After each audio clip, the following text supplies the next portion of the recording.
Hello दोस्तों, स्वागत है आपका विद्या स्मार्ट कोचिंग क्लासेस में। दोस्तों, आज के इस वीडियो में हम लोग पढ़ने वाले हैं 10 का भौतिक विज्ञान।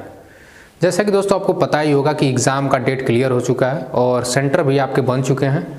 इस तरह अगर आप तैयारी कर रहे हैं तो बहुत ही अच्छी बात है, लेकिन अगर आप तैयारी नहीं कर रहे हैं तो अभी से तैयारी में जुड़ जाइए, क्योंकि बोर्ड का एग्ज़ाम है और ये एग्ज़ाम अगर अच्छा जाएगा तो आपका भविष्य के लिए भी बहुत अच्छा रहेगा।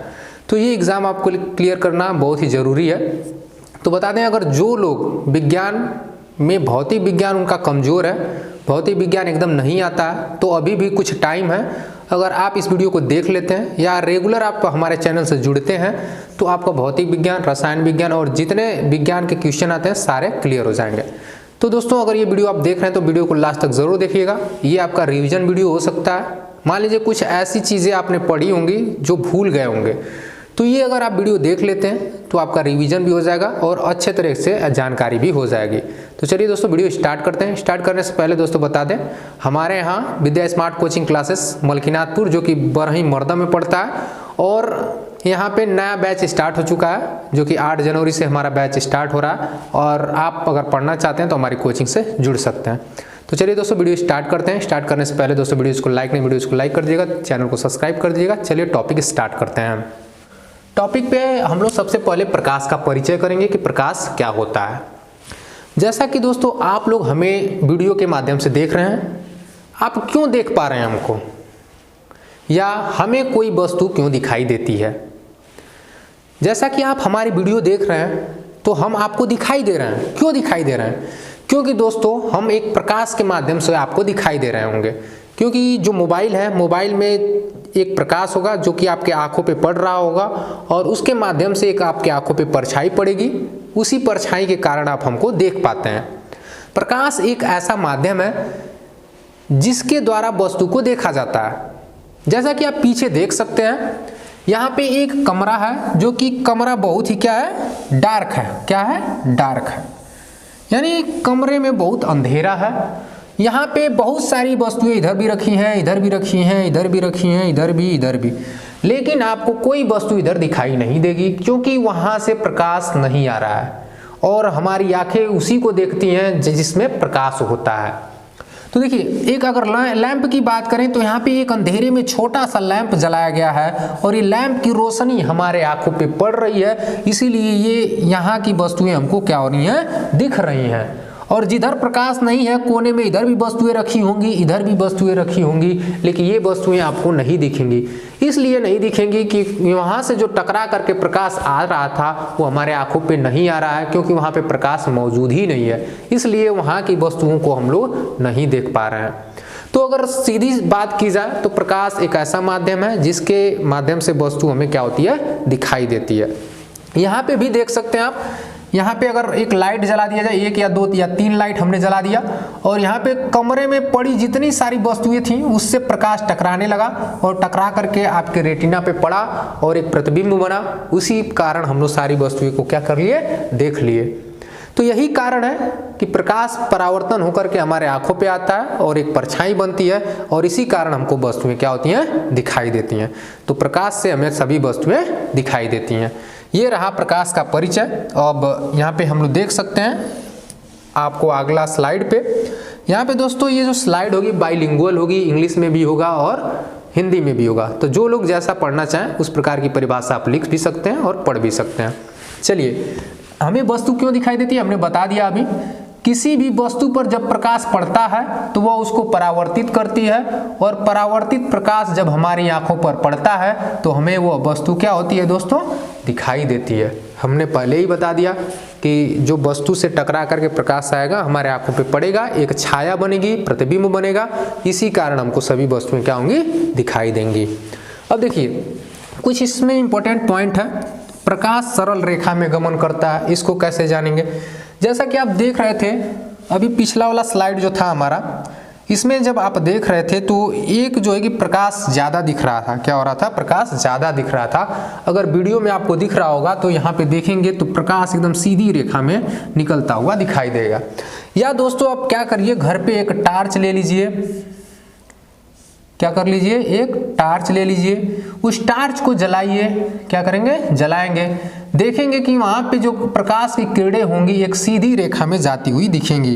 क्या होंगी? सीधी रेखा में जाती हुई दिखेंगी, जिससे हम लोगों को पता चलता है कि जो प्रकाश है एक सीधी रेखा में गमन करता है। बहुत सारे उदाहरण है सीधी रेखा में गमन करने का, लेकिन बस आपको याद रखना पड़ेगा कि प्रकाश एक सीधी रेखा में भी गमन करता है। तो चलिए अब चलते हैं दोस्तों अगले टॉपिक पे। ये वाला हो गया दोस्तों, हमें वस्तुएं क्यों दिखाई देती हैं। अब देखिए, अब पढ़ेंगे प्रकाश का विवर्तन। प्रकाश का विवर्तन क्या होता है, जिसे इंग्लिश में डिफ्रैक्शन ऑफ लाइट बोलते हैं। आप लोग कभी भी एग्जाम देने जाइएगा तो आपको क्या करना है, 2-3 चीज बात ध्यान रखिएगा। कोई भी अगर हेडिंग आप लिख रहे हैं तो उसकी हिंदी भी लिखिए और इंग्लिश भी लिखिए। अगर आप इंग्लिश मीडियम से हैं, CBSE से हैं, तो आपकी कोई बात नहीं, आप इंग्लिश में लिख सकते हैं।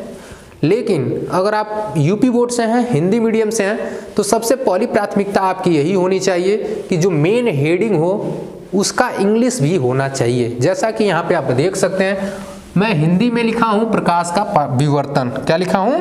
प्रकाश का विवर्तन। और उसको हमने इंग्लिश में भी यहाँ लिखा हुआ है डिफ्रैक्शन ऑफ लाइट।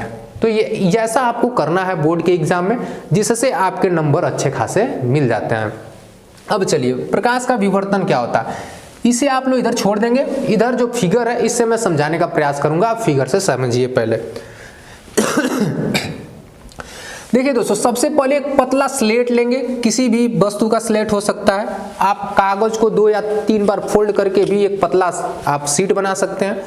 उस शीट में दोस्तों एक छोटा सा छिद्र करेंगे। क्या करेंगे? छोटा सा छिद्र करेंगे और एक प्रकाश स्रोत से प्रकाश डालेंगे। प्रकाश का स्रोत बहुत सारा चीज हो सकता है। प्रकाश के स्रोत के रूप में आपका सूर्य का प्रकाश हो सकता है, लाइट हो सकती है, या आपका टॉर्च हो सकता है, या आप मोबाइल का फ्लैश भी यूज कर सकते हैं। फिर क्या करेंगे दोस्तों, उसको छेद कर देंगे। छेद करने के बाद उससे प्रकाश गुजारेंगे। क्या करेंगे? प्रकाश को गुजारेंगे। आप देखेंगे तो कुछ प्रकाश जो है कि सीधा निकल जाएगा। क्या होगा? कुछ प्रकाश सीधा निकल जाएगा और कुछ प्रकाश दोस्तों किनारों पे मुड़ जाएंगे, जहां पे उसका अवरोधक होगा। देखिए छिद्र है, छिद्र के एकदम दोनों साइड पे अवरोधक का काम करेगा और वहीं से आपकी क्या होंगी? प्रकाश की किरणें मुड़ जाएंगी। और इसी प्रकाश की किरणों को मुड़ना ही विवर्तन कहलाता है। क्या कहलाता है? विवर्तन कहलाता है। एक बार फिर समझेंगे। एक पतली स्लेट लेंगे, मान लीजिए इसी को हम ले रहे हैं, इसमें बीच में आप क्या कर देंगे? छिद्र कर देंगे। छिद्र करने के बाद कोई भी प्रकाश का स्रोत इससे क्या करेंगे? गुजारेंगे। तो जो छेद रहेगा उसके तो कुछ जो सीधी में प्रकाश की किरणें सीधा निकल जाएंगी, लेकिन कुछ किरणें जो छेद है उसके दोनों साइड ब्लॉकिंग टाइप जहां पे है, वहां पे वो प्रकाश की किरणें क्या हो जाएंगी? इस तरह मुड़ जाएंगी। क्या हो जाएंगी? मुड़ जाएंगी। तो उसी प्रकाश के मुड़ने को हम लोग क्या कहते हैं दोस्तों? विवर्तन कहते हैं। क्या कहते हैं? विवर्तन कहते हैं। ये आप याद रखेंगे। जैसा कि आप चित्र देख सकते हैं, इधर हमने एक छेद किया था। छेद में हमने टार्च से रोशनी निकाला, कुछ रोशनियां सीधी निकल गई और कुछ रोशनी जो यहाँ पे ब्लॉक था ज्यामिति का, वहां से कुछ मुड़ गई। और ये मुड़ना ही हमारा क्या कहलाया? प्रकाश का विवर्तन कहलाया। क्लियर हुआ? एक बार फिर से परिभाषा देख लेंगे। जब प्रकाश किसी अवरोध से टकराती है तो वो अवरोध के किनारे पर मुड़ जाती है। जैसा कि दोस्तों यहाँ पे आप देख सकते हैं, किनारों पे मुड़ गई है और अवरोधक की ज्यामिति छाया में प्रवेश कर जाती है। फिर उसके बाद प्रकाश के इस प्रकार मुड़ने की घटना को प्रकाश का विवर्तन कहते हैं। क्या कहते हैं? प्रकाश का विवर्तन। तो सीधी सीधी बात, किनारों पे प्रकाश का मुड़ना ही क्या कहलाता है? विवर्तन कहलाता है। क्लियर हो गया दोस्तों? अब चलते हैं अगले टॉपिक पे। अब देखेंगे छाया या परछाई क्या होती है। जैसा कि हमारी भी परछाई बनती है, कोई वस्तु है उसका भी परछाई बनता है। अभी यहाँ पे खड़े हैं और इसको अगर इधर कर दें, इधर से प्रकाश डालें तो इसकी भी छाया बनेगी, यानी इसकी भी परछाई बनेगी। लेकिन परछाई की डिफिनेशन क्या होती है, इसको जानेंगे। तो देखिए, कोई अपारदर्शी वस्तु हो, क्या हो? अपारदर्शी। अब कहेंगे कि सर जी अपारदर्शी क्या होता है, तो इसको भी समझ लीजिए। अपारदर्शी किसे कहते हैं और पारदर्शी किसे कहते हैं। चलिए सबसे पहले आपको बता देते हैं पारदर्शी और अपारदर्शी। क्या बताएंगे? पारदर्शी और अपारदर्शी। पहले समझेंगे पारदर्शी।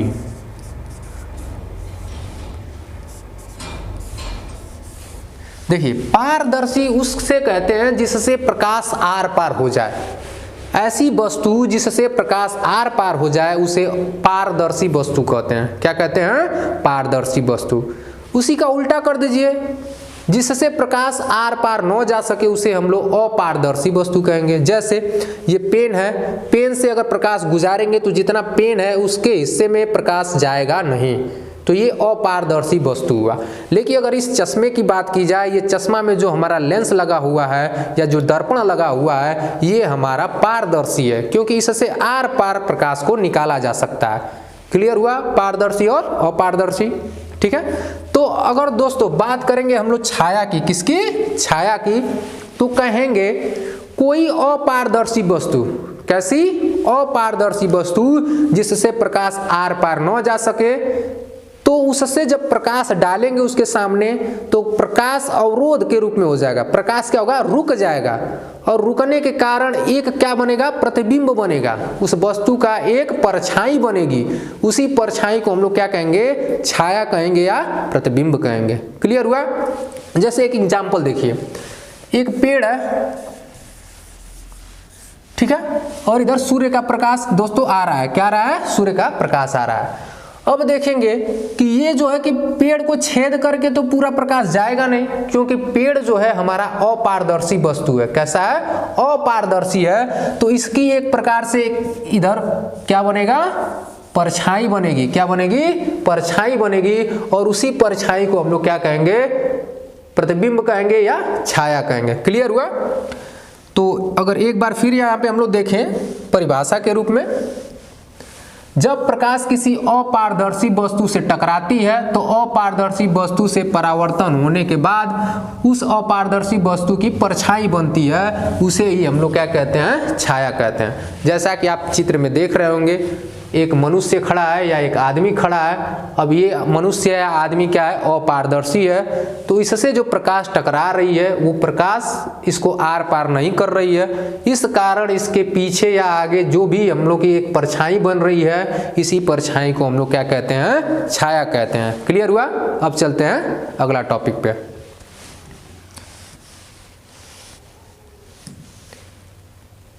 अब देखेंगे दोस्तों प्रकाश का परावर्तन। बार बार हम लोग एक शब्द इस्तेमाल कर रहे हैं, परावर्तन, परावर्तन, जिसे इंग्लिश में रिफ्लेक्शन कहते हैं। अब जानेंगे प्रकाश का परावर्तन क्या होता है। जैसा कि हम लोग बचपन में अपना चेहरा देखते थे शीशे में, शीशे में चेहरा देखने के बाद हम लोग क्या करते थे? थोड़ी सी शरारत करते थे। क्या करते थे? शरारत करते थे। अपना शीशा ले करके सूर्य का प्रकाश उस पर इकट्ठा करके अपने बहन पे, भाई पे, यानी किसी पे भी चेहरे पे हम लोग क्या करते थे? उस प्रकाश को डालते थे एंगल में करके। तो जो प्रकाश आ रहा था शीशे पे और शीशा से टकरा करके जो हमारे भाई और बहन के चेहरे पे जा रहा था, तो वही क्या कहलाता है? प्रकाश का परावर्तन कहलाता है। जैसा कि आप इस इमेज में देख रहे होंगे, 3 लड़के हैं यहाँ पे, आप देख सकते हैं। एक जो है कि प्रकाश का स्रोत इधर दे रहा है। प्रकाश के स्रोत के रूप में आप बहुत सी वस्तुएं ले सकते हैं, जैसे सूर्य का प्रकाश हो सकता है, टॉर्च हो सकता है, फ्लैश हो सकता है। उसको एक चिकनी सतह पे डाल रहे हैं। जो ये शीशा है ये क्या है? चिकनी सतह। चिकनी सतह पे पड़ने के बाद वो प्रकाश किसी माध्यम में चला जा रहा है, किसी दूसरे माध्यम में चला जा रहा है, तो यही क्या कहलाएगा? प्रकाश का परावर्तन कहलाएगा। क्या कहलाएगा? प्रकाश का परावर्तन। अब इसको परिभाषा के रूप में हम लोग यहाँ पे देखेंगे। देखिए, जब प्रकाश किसी चिकनी सतह पर या परावर्तक तल पर पड़ता है तो प्रकाश का अधिकांश भाग एक निश्चित दिशा में गमन कर जाता है, यानी चला जाता है, एक निश्चित दिशा में चला जाता है। तो इस घटना को प्रकाश का क्या कहते हैं? परावर्तन कहते हैं। क्लियर हुआ? यहाँ से कोई भी चिकनी सतह पे अगर प्रकाश पड़ेगा तो वो क्या होगा? टकरा करके दूसरी दिशा में चला जाएगा, दूसरी यानी किसी एक निश्चित दिशा में चला जाएगा, तो वही प्रकाश का क्या कहलाएगा? परावर्तन कहलाएगा। क्लियर है? अब आगे चलते हैं।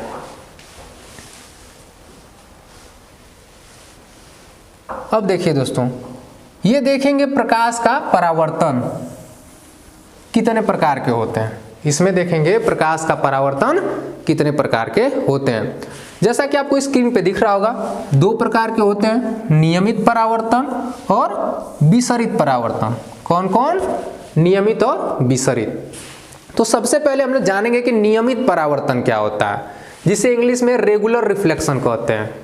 अब देखिए इसका क्या होना चाहिए। सबसे पहले एक चिकनी सतह होगी, एक चिकनी सतह लेंगे दोस्तों।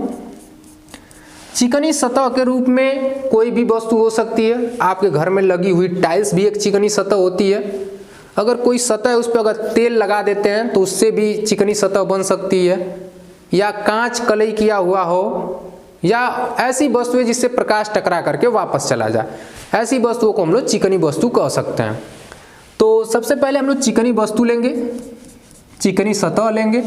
इस सतह पे जब दोस्तों प्रकाश आएगा, क्या होगा, प्रकाश आएगा और टकरा करके एक निश्चित दिशा में चला जाएगा। क्या होगा, एक निश्चित दिशा में चला जाएगा, उसे हम लोग कहेंगे रेगुलर परावर्तन। क्या कहेंगे, रेगुलर रिफ्लेक्शन या नियमित परावर्तन।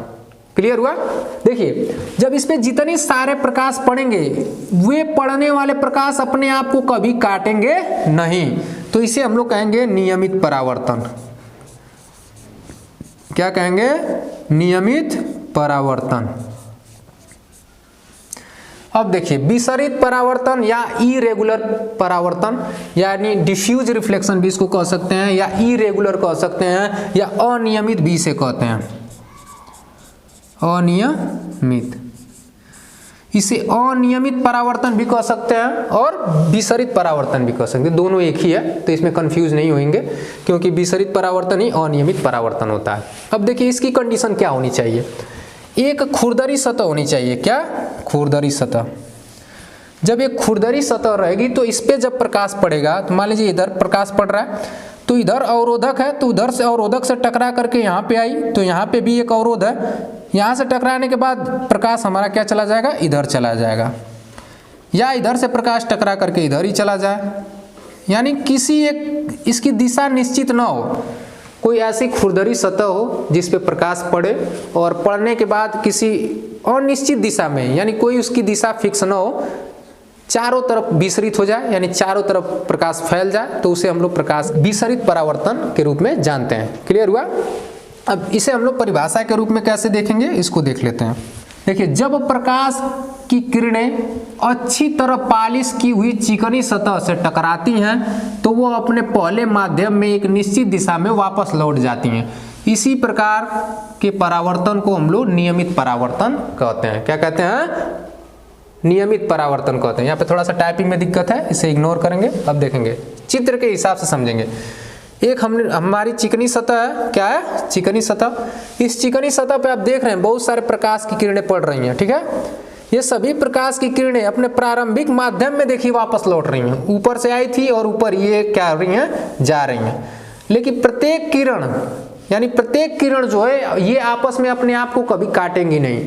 यानी जो एक प्रकाश की किरण यहाँ पे आ रही है और ये परावर्तित होकर इधर जा रही है, लेकिन अपने आप में कभी ये लोग काटेंगी नहीं, उसे कहेंगे नियमित परावर्तन। क्लियर हुआ। अब आगे चलते हैं और अनियमित परावर्तन की परिभाषा देखते हैं। अब देखेंगे अनियमित या विसरित परावर्तन। अनियमित या विसरित परावर्तन, जब प्रकाश की किरणें किसी खुरदरी सतह पे पड़ती हैं। कहाँ पड़ेंगी, खुरदरी सतह पे। तो खुरदरी सतह से प्रकाश को कई दिशाओं में फैला देती हैं। जो खुरदरी सतह होती है वो प्रकाश को क्या करती है, कई दिशाओं में फैला देती है।